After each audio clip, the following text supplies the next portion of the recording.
Hello दोस्तों, स्वागत है आप सभी लोगों का राजस्थान एकेडमी पर।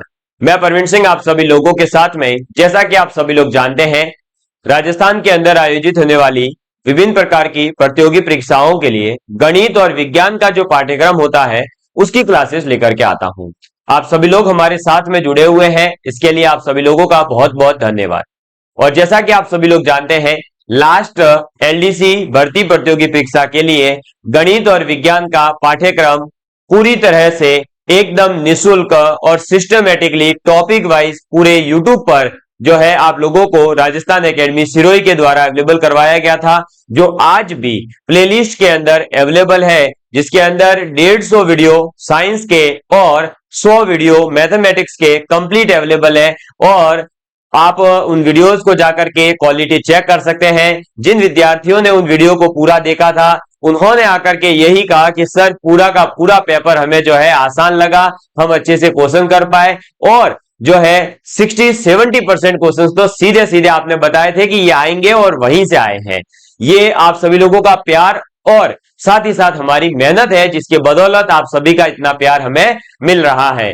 अब दोस्तों, जैसे ही नया टाइम टेबल जारी हुआ तो नए टाइम टेबल के अंदर जुलाई 2026 के अंदर, यानी लगभग अभी जैसे कि मार्च चल रहा है, तो आज से अपन जुलाई से जुलाई 12 महीने और 3 महीने, ये तो लगभग 15 महीनों का समय जो है आपके पास है। लेकिन आप लोग लगातार हमारी जो पुरानी एलडीसी की क्लासेस है उनको देख करके पूछ रहे हैं कि सर तब हमें आगे आने वाली भर्ती प्रतियोगी परीक्षा के लिए किस प्रकार से तैयारी करनी है, या कुछ विद्यार्थी जो इस भर्ती में रह गए थे, छोटे से नंबरों से रह रहे हैं, या जिनको लग रहा है कि हम जो है टाइपिंग के अंदर इतना अच्छा नहीं कर पाए हैं तो हो सकता है फाइनल नहीं हो, वो सभी विद्यार्थी अभी से ही जो है तैयारी करना चाहते हैं। क्योंकि आप लोग सभी जानते हैं अभी जो कंपटीशन है वो गला काट कंपटीशन है, क्योंकि अभी गला काट कंपटीशन का मतलब बहुत ज्यादा रश है, अभी बहुत ज्यादा विद्यार्थियों के बीच में कंपटीशन चलता है।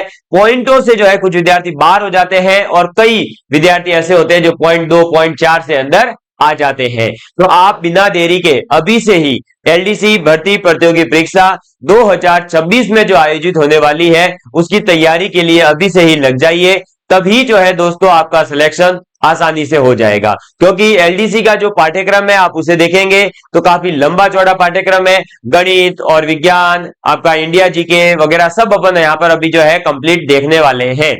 तो देखिए, 2018 में मैंने भी एग्जाम दिया था, मैं खुद भी उसमें सिलेक्टेड हूं। वर्तमान में मैं एज ए लैब असिस्टेंट और साथ ही साथ आईआईटी जोधपुर से BS in data science and AI जो है कर रहा हूं। अब देखिए, अगर बात करें पाठ्यक्रम की, तो अभी पाठ्यक्रम को अपन पूरा डिटेल के अंदर समझने वाले हैं। सैलरी को अभी मैं आपके साथ में नोटिफिकेशन के अंदर ही बता दूंगा कितनी मिलेगी आपको। योग्यता आपकी क्या रहेगी ये भी आगे बता दी जाएगी आपको। रणनीति किस प्रकार से तैयारी करनी है इस पॉइंट को डिस्कस करेंगे। विज्ञापन कब तक आएगा इसके बारे में बात करेंगे। नोट्स आपको जो है कहां से मिलेंगे। इसके अलावा परीक्षा की तिथि आप लोगों को जो है मैंने बता ही दिया है, 5-6 जुलाई 2026 है। ठीक है, 2 दिन एग्जाम चलने वाला है। और क्लासेस के बारे में भी आप लोगों को बताऊंगा, क्योंकि राजस्थान एकेडमी सिरोही एक ऐसा चैनल है जिस पर अभी आप लोग देख रहे होंगे कि 39,000 विद्यार्थियों का ये परिवार है। लेकिन हमने कभी ऐसा नहीं किया कि भर्ती आई और उसके बाद, या भर्ती की एग्जाम आ गई और उसके बाद में क्लासेस शुरू करी हो। हम हमेशा पहले से क्लासेस लेकर आते हैं ताकि कंप्लीट कोर्स जो है वो अवेलेबल करवाया जा सके। और इस बात का जो प्रमाण है वो विद्यार्थी दे सकते हैं जो पहले से जुड़े हुए हैं, या फिर आप खुद प्लेलिस्ट में जाकर के देख सकते हैं कि आपको सभी चीजें मिल रही है या नहीं मिल रही है। ठीक है, चलिए तो देखिएगा दोस्तों, अब हम बात करते हैं एक एक पॉइंट की। उससे पहले टेलीग्राम चैनल है हमारा राजस्थान एकेडमी सिरोही नाम से, आप इस टेलीग्राम चैनल को ज्वाइन कर सकते हैं। इसके ऊपर आपको समय समय पर जो है पीडीएफ अवेलेबल करवा दी जाती है नोट्स की। इसी के साथ जो भी सूचनाएं होती है, इंफॉर्मेशन होती है, वो सभी अपडेट्स हम यहाँ पर अवेलेबल करवा देते हैं। क्योंकि जो यूट्यूब चैनल है उस पर केवल और केवल क्लासेस आती है, इसके अलावा बहुत ही कम चीजें जो है मैं लेकर के आता हूं, इतना समय नहीं मिल पाता। इसके अलावा प्रीतम एजुकेशन हमारा ऐप है, जिसके ऊपर जो है हर कोर्स 99 का है। सर आप सोच रहे होंगे एलडीसी का कोर्स है क्या? अभी कुछ भी नहीं है। ठीक है, अभी केवल और केवल हमने लैब असिस्टेंट का कोर्स है जो चला रखा है, और चलाया ऐसे है कि जैसे ही कोर्स बाय करता है विद्यार्थी उसको 100% मिल जाता है। हमारा ये नहीं रहता कि 2 महीने तक कोर्स चलेगा, 4 महीने चलेगा, नहीं, कोर्स बाय करो, 100% उसी दिन प्राप्त कर लो, फिर आप अपनी इच्छा अनुसार पढ़ते रहिए, ठीक है, और वो भी मात्र 99 के अंदर। चलिए, तो आप भी जो है इसके ऊपर फ्री जो कंटेंट अवेलेबल है, जैसे राजस्थान अध्ययन की किताब कंप्लीट अवेलेबल है फ्री में, यहाँ पर सभी प्रीवियस ईयर के जो पेपर है उनकी आंसर की ऑफिशियल, वो सब वहां पर अवेलेबल है, तो उसके लिए आप डाउनलोड कर सकते हैं। जैसे एलडीसी के जो पेपर हुए अभी तक वो सब आपको मिल जाएंगे, उनकी आंसर की आपको जो है मिल जाएगी, और साथ ही साथ जो नोट्स वगैरह है वो भी सब यहां पर अवेलेबल रहते हैं। अब देखिए, सबसे पहला जो पॉइंट होता है जो मोटिवेशन हमें देता है, वो मोटिवेशन देता है हमारी सैलरी। तो सबसे पहले मैं आपके साथ में सैलरी की बात करता हूं। ये लास्ट ईयर के एग्जाम का नोटिफिकेशन है जिसके अंदर सीधा सीधा लिखा हुआ है कि वेतनमान जो है आपको लेवल 5 के अकॉर्डिंग मिलेगा, और लेवल 5 का मतलब है दोस्तों आपका जो है ग्रेड पे रहेगा यहां पर 2400। कितना रहेगा? 2400 ग्रेड पे रहेगा। और 2400 ग्रेड पे वालों को कितनी सैलरी मिलती है इसके रिगार्डिंग जो है कंप्लीट वीडियो हमारे यूट्यूब चैनल पर, पटवारी, ग्राम सेवक, इनके लिए कितनी मिलती है उतनी ही सैलरी आपको मिलेगी। मैं अप्रोक्स आपको यहां पर बता दूं कि प्रोबेशन के अंदर तो जो है आपको 12,000 के आसपास कुछ मिलेगी, ठीक है, या फिर 13,600 ऐसी कुछ सैलरी आपकी रहेगी, ठीक है। एग्जैक्ट जो है आंकड़ा अभी याद नहीं है इसलिए, तो 13,600, क्योंकि इसमें भी जो लेवल 5 है और 2400 ग्रेड पे है, इसमें भी 2 होते हैं, एक 4 होता है, 5 होता है, एक 6 होता है, सॉरी 3 है। तो उस वजह से जो है 13,000 या तो 14,600 होगी, या 13,000 या फिर 12,400, ऐसी कुछ अलग इसमें से आएगी, जो तो आपको मिलेगी प्रोबेशन में। उसके बाद 2 साल का जो प्रोबेशन पीरियड आपका होगा, जिसे अपन पहले ट्रेनिंग पीरियड कहते थे, वो ही है एक बेसिकली, वो जब कंप्लीट हो जाएगा उसके बाद में आप लोगों को जो है आपका जो पहला बेसिक होता है वो होगा आपका 21,000 के आसपास। तो उसके अकॉर्डिंग आपकी सैलरी बन जाएगी लगभग 35,000 रुपए लगभग, ठीक है। एग्जैक्ट आंकड़ा आप निकाल के बैठ जाना। और अब जो है जैसे ही आपको पता है कि नया वेतन जो है, जो वेतन आयोग है वो लगने वाला है, जिसे अपन कहते हैं 8वां वेतन आपका लगने वाला है। कौन सा?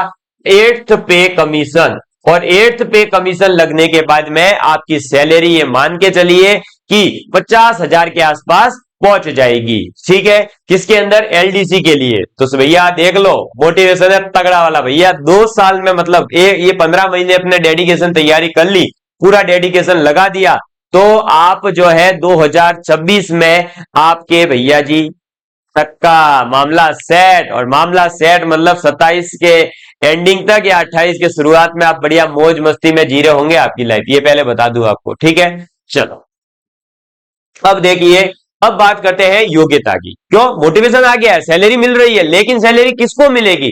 जो तैयारी करेगा उसके पास पहले योग्यता होनी चाहिए। अब योग्यता की बात करते हैं। तो योग्यता जो है यहां पर देखिए स्पष्ट लिखा हुआ है, मैं पहले बता रहा हूं, एक एक चीज क्लियर करूंगा, इसलिए प्लीज बार बार बाद में कमेंट मत करना, तो ध्यान से सुनना। 12वीं पास चाहिए किसी भी रिकॉग्नाइज्ड बोर्ड से, 12वीं पास आप होने चाहिए, चाहे ओपन से 12वीं पास करो, चाहे आरबीएसई से पास करो, चाहे सीबीएसई से, चाहे भारत के किसी भी बोर्ड से 12वीं पास करी हो, 12वीं पास होने चाहिए आप। क्लियर? चलो, ये हो गया कम। इसके बाद अब साथ में देखो, ओ लेवल का सर्टिफिकेट हो तो वेल एंड गुड, नहीं तो computer course on computer concept bye, certificate course on computer concept bye जो है न्यू दिल्ली का एक इंस्टीट्यूट है NIELIT, जैसे अपने यहाँ पर जो है VMOU RSAT को कंडक्ट करता है ना, वैसे ही ऐसे सर्टिफिकेट चलता है नई दिल्ली में, वो आपके पास होगा तो भी चलेगा। या फिर आपके पास में DPCS है तो भी चलेगा, COPA है तो भी चलेगा, या फिर आपके पास डिप्लोमा, डिग्री, सर्टिफिकेट कोई भी कंप्यूटर साइंस के अंदर है तो भी आप एप्लीकेबल है, BCA कर रखा है तो भी आप एप्लीकेबल है, या फिर आपने जो है 12वीं जो बोर्ड करी है वो अगर आपने कंप्यूटर साइंस सब्जेक्ट के साथ करी है, जो विद्यार्थी सीबीएसई से, है ना, central board of secondary education जो है, वहां से जो 12वीं पास करता है उसके पास ऑप्शन रहता है कि जो है वो विद्यार्थी कंप्यूटर साइंस के साथ पढ़ सके। मैंने भी कंप्यूटर साइंस पढ़ रखी है, ठीक है।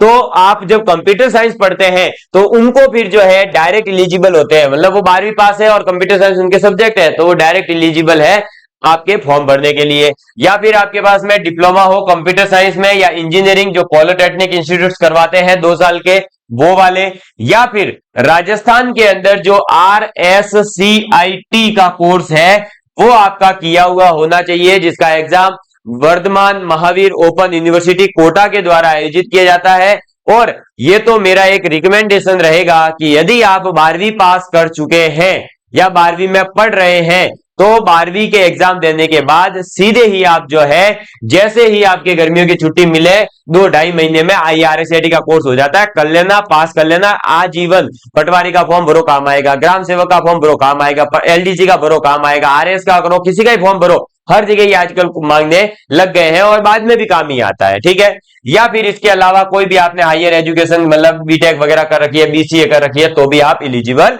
है।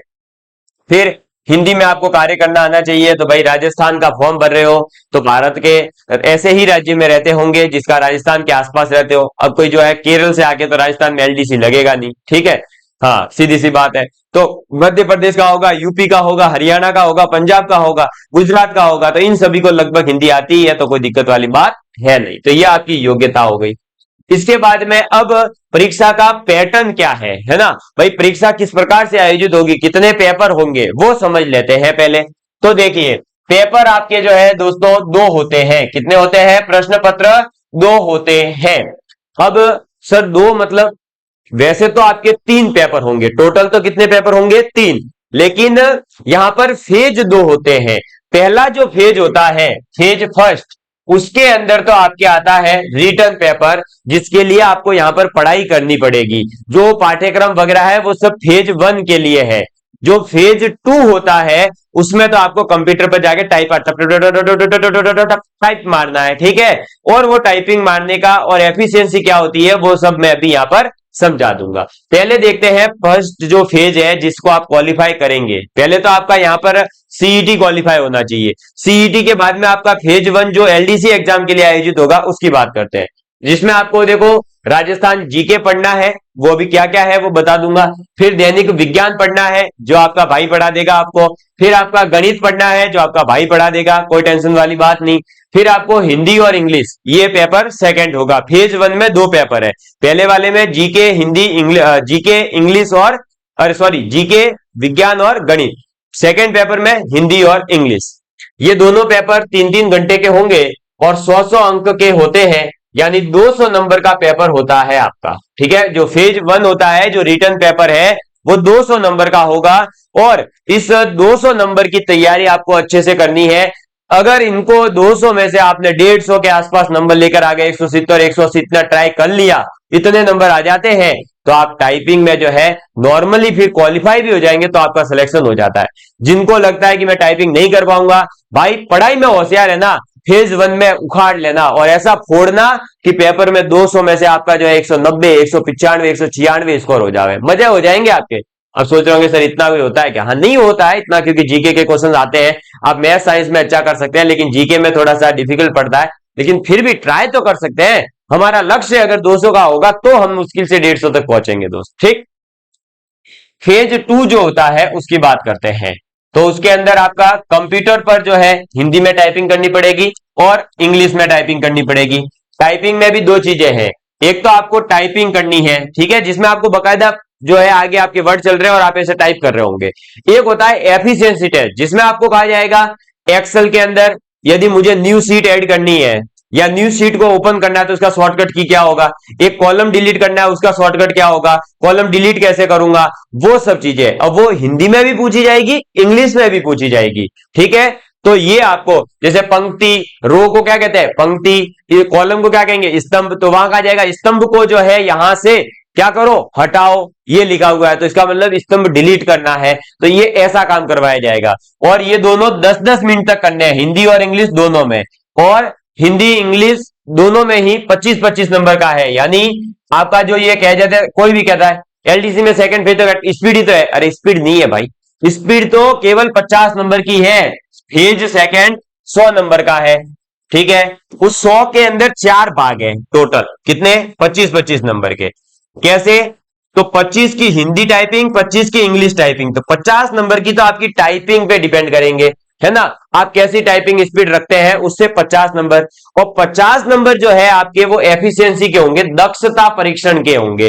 दक्षता परीक्षण का मतलब वही हो गया, आपको माइक्रोसॉफ्ट ऑफिस यूज करना आना चाहिए, वर्ड यूज करना चाहिए, आपको पावर पॉइंट यूज करना आना चाहिए, एक्सेल यूज करना आना चाहिए, उनकी शॉर्टकट्स आपको पता होने चाहिए, उसके अंदर कुछ कहा जाए तो वो करना आना चाहिए आपको। जैसे कहा जाए वर्ड के अंदर जो है आप बताइए कोई डॉक्यूमेंट तैयार करके बताओ, उस टाइप के क्वेश्चंस आपसे पूछे जाते हैं। हालांकि ये दो सब चीजें 10-10 मिनट होती है, तो 10 मिनट में जितना पॉसिबल होता है उसी टाइप की चीजें आपसे पूछेंगे। ऐसा नहीं है कि कोई हार्ड एंड फास्ट चीज पूछेंगे, लेकिन नॉलेज होना चाहिए। इसीलिए आरएसआईटी का जो भी कोर्स करो उसको बहुत सीरियसली लेके करना, तो आपका ये जो है सेकंड फेज के 50 नंबर तैयार हो जाएंगे भाई, ठीक।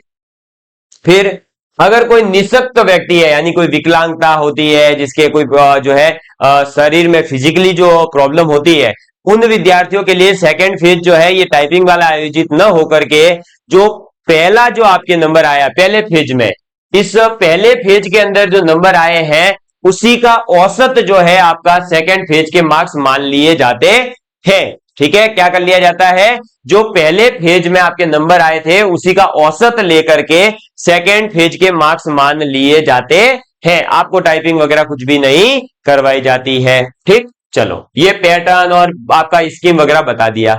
अब देखिए, अब बात आती है पाठ्यक्रम की। पाठ्यक्रम के अंदर सबसे पहले सामान्य ज्ञान यानी जनरल नॉलेज में हमें क्या पढ़ना है, तो देखिए सामान्य ज्ञान में क्या पढ़ना है। पहला आपको पढ़ना है करंट अफेयर्स, जिसमें राष्ट्रीय और प्रादेशिक यानी कि राजस्थान स्तर का करंट अफेयर्स और इंडिया लेवल का करंट अफेयर पढ़ना है। करंट अफेयर्स का एक ही सोर्स है, बहुत ही बेस्ट सोर्स है। अरे सर कोई किताब है क्या, नहीं भाई, डेली न्यूज़पेपर पढ़िए, और साथ ही साथ कोई भी एक प्रतियोगिता दर्पण, मूमल या इसके अलावा कोई भी एक जो भी आपको उचित लगे वो करंट अफेयर्स की मैगजीन लाइए और उसको पढ़िए, रेगुलर उसको पढ़ते रहिए।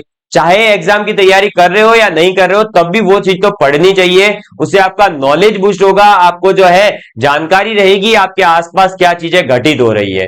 और न्यूज़पेपर डेली पढ़ने से फायदा ये होगा कि डेली आप अपडेट होते रहेंगे, और डेली अपडेट होते रहेंगे तो कैसा भी क्वेश्चन पूछे आप आसानी से जो है कर सकते हैं। जैसे अभी इंडिया ने क्या जीता, चैंपियंस ट्रॉफी जीती, और ट्रॉफी जीतने वाला ऐसा जो है वर्ल्ड का ये भाई कौन सा देश बना है, ये आपको पता होना चाहिए। सर्वाधिक किसने जीत रखी थी अभी तक, अब किसने जीती है, इस प्रकार की चीजें ही तो आपसे पूछी जाती है जो आसपास घटित होती है। हालांकि इसकी चीजें ये तो बहुत पुराना हो जाएगा अभी चैंपियंस ट्रॉफी वाला तो, लेकिन उस टाइम के रिलेवेंट एक साल का करंट अफेयर लगभग आपको पढ़ना ही चाहिए। तो अभी से पढ़ लोगे तो कोई घाटा नहीं होगा। अखबार पढ़ो, नोट्स वगैरह थोड़ी बनाने, अपने को यूपीएससी आरएस की तैयारी नहीं करनी है कि नोट्स बनाने बैठो, केवल न्यूज़पेपर पढ़ना है रोज। फिर आपको पढ़ना है भूगोल और प्राकृतिक संसाधन, जिसके अंदर भारत की पारिस्थितिकी एवं वन्य प्राणियों के बारे में, राजस्थान की भौतिक दशा, राजस्थान का मतलब पूरी की पूरी भूगोल पढ़नी है, जिसमें जलवायु आ गया, वनस्पति, मृदा, प्रमुख भौतिक विभाग, मानव संसाधन, जनसंख्या, जनजातियां। राजस्थान के प्राकृतिक संसाधनों के अंदर आपको खनिज, वन, जल, पशु, वन्य प्राणी संरक्षण, ये सब पढ़ लेना है। तो राजस्थान का जो भूगोल है उसको अभी से ही आप समझना प्रयास शुरू कर दीजिए, उसको पढ़ना शुरू कर दीजिए। हम क्या करते हैं कि जब भर्ती आती है तब तैयारी शुरू करते हैं और तभी हम नोट्स बनाना शुरू करते हैं। भाई अभी आपके पास समय है तो अभी आप जो है स्टार्टिंग के 3-4 महीने 5 महीने तक सभी सब्जेक्ट के नोट्स बना लीजिए, सभी सब्जेक्ट के अंदर क्या क्या पढ़ना है उसकी लिस्ट बना लीजिए, कहां से पढ़ना है उसकी लिस्ट बना लीजिए। उसके बाद जब सब कुछ डिसाइड हो जाए उसके बाद उसको 2-2, 3-3 बार, 4-4 बार रिवीजन करना शुरू कर दीजिए, तब आपका सिलेक्शन होता है। फिर लास्ट में जाते टेस्ट सीरीज ज्वाइन करिए। हम क्या करते हैं कि लास्ट में जब अब तो एग्जाम पूरा ऊपर आ गया, 2 महीने रहे, तब सब सोचते हैं, तभी नोट्स बना रहे हैं, तभी पढ़ रहे हैं, तो भैया सिलेक्शन नहीं होगा। ये एक कड़वा सच है जो मैं आपको बताना चाहता हूं, ठीक है। इसीलिए मैं अक्सर कहता हूं कि बदल जाओ वक्त के साथ या फिर वक्त बदलना सीख जाओ। ये जो मजबूरियां है इनको मत कोसो, हर हाल में चलना सीख जाओ, हर हाल में चलना सीख जाओ। राजस्थान का कृषि और आर्थिक विकास, इसके अंदर आपको ये पूरा का पूरा जो इकोनॉमिक सर्वे आएगा नया वाला वो पढ़ लेना। इकोनॉमिक सर्वे नया वाला तो पढ़ना है, अच्छी बात है, लेकिन जो अभी आ चुका है इकोनॉमिक सर्वे आप उसे एक बार पढ़िए, उसे समझने का प्रयास करिए। और जब आप इस बार के इकोनॉमिक सर्वे को अच्छे से समझ लेंगे, आपके पास अभी खूब समय है, उसको टाइम दीजिए ना, आप उसके साथ खपिए कि क्या है, कैसे पढ़ते हैं, इकोनॉमिक सर्वे में क्या दे रखा होता है, इससे क्या पता चलता है राज्य के बारे में, क्या क्या योजनाएं आई हुई है। वही सब चीजें अगले इकोनॉमिक सर्वे में भी देखने को मिलेगी, वही सब चीजें अगले में भी थोड़ा बहुत चेंज होता है, तो उससे आपको इकोनॉमिक सर्वे भी अभी से याद हो जाएगा, समझ में भी आ जाएगा। तो लास्ट मोमेंट पर जब इकोनॉमिक सर्वे आएगा, और जुलाई में तो एग्जाम होगा, फरवरी में आपका इकोनॉमिक सर्वे आएगा, कैसे तैयार कर लोगे, तब रिवीजन करोगे, टेस्ट सीरीज दोगे, पीवाईक्यूज करोगे, या ये सब करने बैठोगे। तो अभी से ही समझ के रखिए पहले से चीजों को, ठीक है। चलिए, इसके बाद में आपके पास में आ जाता है, देखिए, राजस्थान का इतिहास एवं कला संस्कृति, जिसमें मध्यकालीन इतिहास, स्वतंत्रता आंदोलन, राजनीतिक चेतना, राजनीतिक पुनर्गठन, लोक भाषा, साहित्य, लोक संगीत, लोक नृत्य, संत कवि योद्धा, लोक देवता, लोक देविया, सांप्रदायिक सौहार्द, मेले त्योहार, रीति रिवाज, वेशभूषा, आभूषण, ये सब चीजें जो है आप लोगों को राजस्थान का आर्ट एंड कल्चर, राजस्थान की इतिहास से देखने को मिलेंगे। और राजस्थान के भूगोल, राजस्थान के इतिहास, राजस्थान की कला संस्कृति, राजस्थान की राज व्यवस्था, राजस्थान की अर्थव्यवस्था, इन सभी चीजों को समझने के लिए एक बार जो है आप लोगों को राजस्थान अध्ययन की किताबें जरूर पढ़नी चाहिए। और उसके लिए यदि आप किताब पढ़ते हैं तो वेल एंड गुड है, लेकिन अगर आप किताब नहीं पढ़ पाते हैं, आपको बोरिंग लगता है, तो आप उसके लिए बेस्ट सॉल्यूशन मैं लेकर आया हूं, राजस्थान अध्ययन की किताबें लाइन टू लाइन, मतलब जो किताब है वो एग्जैक्ट ऐसे ही पीडीएफ लगाकर एक एक लाइन पढ़ पढ़ के एक्सप्लेनेशन के साथ में आप लोगों को मैं समझा रहा हूं। कक्षा 9 की राजस्थान अध्ययन कंप्लीट पढ़ा दी है मैंने, यूट्यूब पर प्लेलिस्ट में अवेलेबल है, जाकर के पढ़ना शुरू कर दो। कक्षा 10 की राजस्थान अध्ययन की किताब चल रही है, जिसके अंदर मैंने आप लोगों को 4 चैप्टर कंप्लीट करवा दिए हैं, 5वां चैप्टर शुरू होने जा रहा है। तो यहां से जब आप राजस्थान जीके को अच्छे से पढ़ लेंगे तो आपका इजीली सिलेक्शन हो जाएगा। अभी से अपना बेसिक तैयार करिए, बाद में आप जो गाइड वगैरह ला करके पढ़ लेना अच्छे से। फिर राजस्थान का भौतिक विकास, ये भी आपको इकोनॉमिक सर्वे से ही पढ़ना है, और थोड़ा सा ज्योग्राफी का भाग है जो आप पढ़ लेंगे, ठीक। चलो, इसके बाद में आपके पास आता है जो मेन इंपॉर्टेंट आपके, क्योंकि यहां पर जो देखो फर्स्ट पेपर है, फर्स्ट फेज है, इसके अंदर 3 सब्जेक्ट है, जीके, साइंस और गणित, ठीक है। और तीनों की तीनों सब्जेक्ट का बराबर बराबर वेटेज रहता है लगभग, ठीक है, लगभग बराबर बराबर वेटेज ही रहता है। तो हमें बराबर वेटेज है, इसका मतलब साइंस भी अच्छे से पढ़नी है, मैथ्स भी अच्छे से पढ़नी है, और जीके भी अच्छे से पढ़ना है, ठीक है। तो देखो, जीके का पोर्शन मैंने आपको बता दिया।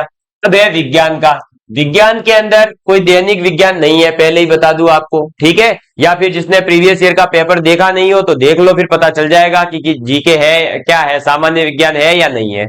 सब चीजें 12th लेवल तक की पूछी जाती है, और हमारी क्लासेस अवेलेबल है, वहां से आपको पता भी चल जाएगा किस लेवल का पेपर आता है, क्या है। प्रीवियस ईयर का पेपर भी मैंने विथ प्रूफ जो है अपलोड कर रखा है, 1 घंटे का पूरा फायदा, वो भी आप देख सकते हैं, ठीक है। क्या क्या टॉपिक है देख लीजिए एक बार। पहला टॉपिक है केमिस्ट्री का, भौतिक और रासायनिक परिवर्तन, ऑक्सीकरण अपचयन अभिक्रियाएं और उत्प्रेरक के बारे में, यानी कैटेलिस्ट के बारे में पढ़ना है, ये केमिस्ट्री का पोर्शन है। फिर दूसरा भी केमिस्ट्री से है, धातु, अधातु और इनके प्रमुख यौगिक, फिर सामान्य जीवन में प्रयुक्त होने वाले जो आपके महत्वपूर्ण यौगिक है उनके बारे में। फिर तीसरा टॉपिक भी केमिस्ट्री से है, जिसमें कार्बन, कार्बन के महत्वपूर्ण यौगिक, हाइड्रोकार्बन और कार्बन के अपर रूप जिसे एलोट्रॉप्स कहते हैं, फिर सीएफसी, क्लोरोफ्लोरोकार्बन और फ्रियोन्स के बारे में पढ़ना है, और सीएनजी के बारे में पढ़ना है, बहुलक पॉलीमर्स के बारे में, और साबुन और अपमार्जक के बारे में।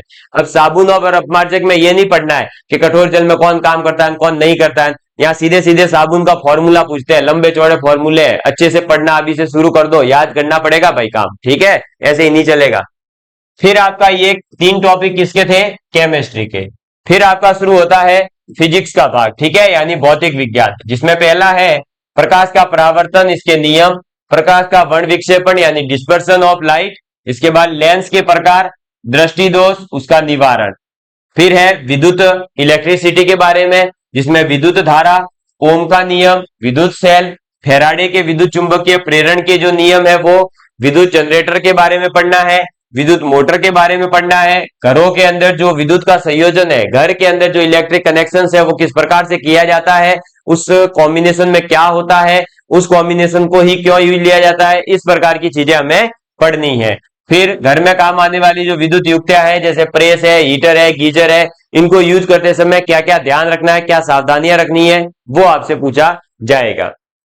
इसके बाद आपका ये फिजिक्स के दो टॉपिक है। फिर आपका जो है एक एस्ट्रोनॉमी का टॉपिक है, या ये कह सकते हैं साइंस एंड टेक्नोलॉजी का टॉपिक है, जिसके अंदर अंतरिक्ष और सूचना प्रौद्योगिकी यानी स्पेस टेक्नोलॉजी और आपका इंफॉर्मेशन टेक्नोलॉजी के बारे में पढ़ना है। ठीक है, जिसके अंदर आपको भारत के जो अंतरिक्ष अनुसंधान कार्यक्रम है वो सभी पढ़ने हैं और पूरी की पूरी सूचना प्रौद्योगिकी पढ़नी है। लास्ट में फिर आपका आ जाता है अब बायोलॉजी का पोर्शन, जीव विज्ञान का, जिसके अंदर आनुवांशिकी से संबंधित सामान्य शब्दावलियों के बारे में पढ़ना है, मेंडल के आनुवांशिकता के नियम पढ़ने हैं, गुणसूत्रों की संरचना पढ़नी है, न्यूक्लिक अम्ल के बारे में पढ़ना है, प्रोटीन संश्लेषण का केंद्रीय सिद्धांत पढ़ना है, और मनुष्य में लिंग निर्धारण कैसे होता है ये पढ़ना है। ये सब चीजें मैंने YouTube पर भी पढ़ा रखी है, इसके नोट्स भी आप लोगों को अवेलेबल करवाए जाएंगे हमारे द्वारा। और आप लोगों को जो है और भी देखो, लास्ट ईयर हमने क्या करा था, पूरा जो है चीजें पढ़ाई थी, लेकिन कहीं ना कहीं थोड़ा थोड़ा सा बीच में क्या पा रहा था। अब हमारे पास क्या है, स्ट्रक्चर वे में हमने पहले से सब चीजें तैयार करी। जैसे लास्ट ईयर हम भी आपकी तरह थे कि यार कर लेंगे, अभी 2-4 महीने करते हैं 5, फिर अचानक वैकेंसी आ गई थी तो विद्यार्थियों का एकदम से जमावड़ा हो गया हमारे पास, तो हम चीजों को थोड़ा सा मैनेज नहीं कर पाए। लेकिन अब की बार मैनेज नहीं कर पाए मतलब ऐसा नहीं है कोई कोर्स वोर्स बेच रहे थे, नहीं, कुछ भी नहीं बेचा था, फ्री ऑफ कॉस्ट ही पढ़ाया था। लेकिन जैसे 2-3 दिन कभी गैप आ रहा था, लेकिन इस बार क्या होगा, पर्टिकुलर टाइम टेबल वाइज क्लासें आप लोगों को बता दी जाएगी कि इस दिन आपकी यूट्यूब पर ये क्लास आएगी, इस दिन ये क्लास आएगी, तो आप तैयार रहे क्या है। ठीक है, इसके बाद पर्यावरण के बारे में आपको पढ़ना होता है। ठीक है, एनवायरमेंट के बारे में है थोड़ी सी चीजें, जिसमें संरचना क्या होती है पर्यावरण की, फिर आपका ऊर्जा प्रवाह का क्या नियम है, बायोटेक्नोलॉजी के बारे में पढ़ना है, बायोलॉजिकल साइकिल्स के बारे में पढ़ना है, पर नई पादप किस्मों का परिवर्तन कैसे हुआ, ट्रांसजेनिक जीन क्या होते हैं, इनके बारे में भी पढ़ना है। फिर जंतुओं और जो पादप है उनका आर्थिक महत्व पढ़ना है, और लास्ट में आपको पढ़ना है ब्लड ग्रुप के बारे में। ठीक है, कुपोषण के बारे में, मानव स्वास्थ्य के बारे में, मानव रोग के बारे में आपको पढ़ना है। क्लियर, ये था आपका विज्ञान का पोर्शन। ये 10 टॉपिक है और 10 टॉपिक के अंदर आप जो है महारत हासिल कर लेना। 1 से 1.5 महीना अगर लगातार आपने इसको दे दिया, नोट्स वगैरह बन जाएंगे आपके, बाद में उस पर रिवीजन कर देना। और सीधे सीधे बताऊंगा यहां से इस टाइप का क्वेश्चन आएगा, न्यूमेरिकल कैसे सॉल्व करने हैं वो तक आपको बताया जाएगा, क्योंकि एलडीसी के अंदर जो फिजिक्स वाला पोर्शन है उसमें कई बार न्यूमेरिकल्स आए हैं, और न्यूमेरिकल्स सॉल्व करने में अच्छों की हालत खराब है, जो साइंस के होते हैं उनकी हालत खराब हो जाती है। तो हम तो आप लोगों को ऐसा बेसिक से पढ़ाएंगे, लेकिन क्या आप इजीली करके आ जावे। ठीक, फिर आपके गणित का पोर्शन है, जिसके अंदर आपके 7 टॉपिक है। ठीक है, कहने को 7 टॉपिक है, लेकिन अंदर के अंदर बहुत सारे टॉपिक है विज्ञान की तरह। तो देखिए क्या क्या टॉपिक है। तो यहां पर है आपके पहला वैदिक गणित के बारे में, फिर घनमूल वर्गमूल निकालना 6 अंकों तक वैदिक गणित से। ठीक, इसके बाद गुणनखंड, बहुपद के गुणनखंड, समीकरण जो है उनको सॉल्व करना, 2 चरों वाली समीकरणों को सॉल्व करना, द्विघात समीकरण, लघुगणक, अनुपात, समानुपात, प्रतिशत, लाभ हानि, साझा, सरल ब्याज, चक्रवृद्धि ब्याज, ये सब पढ़ना है। बट्टा, फिर ज्योमेट्री है, एक बिंदु पर बनने वाले कोणों के बारे में पढ़ना है, सरल रेखीय आकृतियों के बारे में, त्रिभुजों की सर्वांग क्षमता, समरूप त्रिभुज, फिर कार्तीय निर्देशांक पद्धति, 2 बिंदुओं के मध्य दूरी, 2 बिंदुओं के मध्य में दूरियों का आंतरिक और बाह्य विभाजन कैसे होता है, ये सब पढ़ना है। समतलीय आकृतियों का क्षेत्रफल, वृत्त की परिधि, क्षेत्रफल, घन, घनाभ, गोला, शंकु, चिन्हक, बेलन, इन सभी का आयतन और इनकी जो पृष्ठ क्षेत्रफल होते हैं वो निकालने आने चाहिए। कोण, कोण के माप यानी ट्रिग्नोमेट्री पूरी पढ़नी है आपको। ठीक है, हाइट एंड डिस्टेंस के साथ में। फिर आपको स्टैटिस्टिक्स पढ़नी है, जिसमें आंकड़ों का चित्रों के द्वारा निरूपण कैसे होगा, जन्म मृत्यु सांख्यिकी क्या होती है, सूचकांक क्या होता है, केंद्रीय प्रवृत्ति के माप क्या है, माध्य क्या होता है, माध्य विचलन क्या होता है, ये सब चीजें आपसे पूछी जाएगी। यहां पर आपको बता दूं कि आपके सभी क्वेश्चंस ऑब्जेक्टिव टाइप के आएंगे, 150 क्वेश्चन आएंगे, 50-50-50 तीनों सब्जेक्ट के। ठीक है, ऑलमोस्ट यही रेशियो रहता है। और ये पेपर होगा 100 नंबर का, पेपर का टाइमिंग 3 घंटे रहेगा, सभी क्वेश्चंस के नंबर एक बराबर है, यानी चाहे आप जीके का क्वेश्चन सही करके आओ, चाहे साइंस का सही करके आओ, चाहे आप मैथ्स का सही करके आओ। ठीक है, सभी में समान नंबर मिलेंगे। नेगेटिव मार्किंग है 1/3।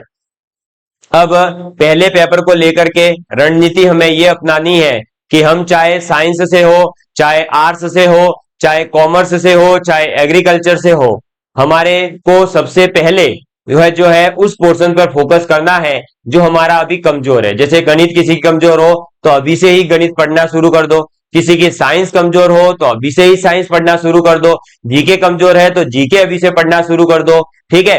प्लस दूसरा, अगर आपका ये थोड़ा थोड़ा सब कुछ तैयार है तो फिर आप जो है ज्यादा साइंस और मैथ्स पे फोकस करो। क्यों सर? क्योंकि देखो जीके वाले में करंट अफेयर्स के लिए आप पूरे 12 महीने पढ़ोगे, फिर भी आपकी जो है क्वेश्चंस जो आने हैं वो अगर आपको आते हैं तो आप सही कर पाएंगे, अदरवाइज आप नहीं कर सकते।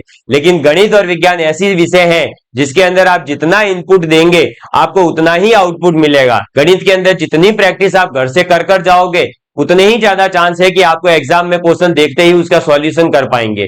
विज्ञान के अंदर जो जो चीजें आपको बताई जा रही है, जो फॉर्मूले वगैरह वो रट के जाओगे, सीधा पूछेंगे सीधा टिक करके आ सकते हो। राजस्थान के अंदर जो आर्ट एंड कल्चर वाला पोर्शन है उसको अच्छे से तैयार कर लीजिए। जीके के अंदर आप जो है इकोनॉमिक सर्वे वाला पोर्शन आता है उसको अच्छे से तैयार कर लीजिए। तो जो चीजें स्टेटिस्टिक्स है, जो स्टेटिक्स है पूरी की पूरी, मतलब जो चीजें चेंज नहीं हो रही है, जिनमें आंकड़े फिक्स रहते हैं, जैसे स्टेटिस्टिक्स में क्या होता है, माध्य इस प्रकार से निकलेगा तो वैसे निकलेगा। इसीलिए स्टैटिक यानी कि जो चीजें आपकी स्थिर है, गणित स्थिर है, विज्ञान स्थिर है, मतलब स्थिर का मतलब ऐसे नहीं कि ये रुक गई, इनमें विकास नहीं हो रहा, नहीं, बहुत डेवलपमेंट हो रहा है। लेकिन हमारे सिलेबस के पॉइंट ऑफ व्यू से न्यूटन के 3 नियम है तो 3 ही नियम रहेंगे, चौथा नियम ऐड नहीं होगा। लेकिन करंट अफेयर्स में तो क्या है, कल ये हुआ था, कल की जगह आज ये हो गया। जैसे देखो चैंपियन, अभी तक जो है चैंपियन ट्रॉफी पता नहीं कितने, मतलब कौन सी कंट्री टॉप पे थी, अब एकदम से भारत टॉप पे आ गया है, 3 बना दी। तो ऐसे ही हर बार चीजें चेंज होती रहेगी, खिलाड़ी चेंज हो जाएंगे अगली बार तो इसे, ठीक। फिर सेकंड जो पेपर होता है वो होता है हिंदी और इंग्लिश का। हिंदी और इंग्लिश ऑलमोस्ट जो है आपके हिंदी और इंग्लिश के टॉपिक वो पूरे के पूरे ही हैं, जिसमें संधि, समास, उपसर्ग, प्रत्यय, पर्यायवाची शब्द, विलोम शब्द, अनेकार्थक शब्द, शब्द युग्म, संज्ञा, संधि, शब्द शुद्धि, वाक्य शुद्धि, वाच्य क्रिया, वाक्यांश के लिए एक शब्द, इन सभी के लिए आपको राजस्थान की हिंदी व्याकरण की जो किताब चलती है 9 से 12 वो वार्डली पढ़ लीजिए। और इसके अलावा आप जो है परिष्कार के जो सर है, जो आप उस किताब का मुझे नाम याद नहीं आ रहा है, हमारे पास पड़ी है, बिल्कुल आप जो है कौन सी ले सकते हैं, राघव प्रकाश सर की जो किताब है वो आप ले सकते हैं, ठीक है, बहुत अच्छी हिंदी की किताब है।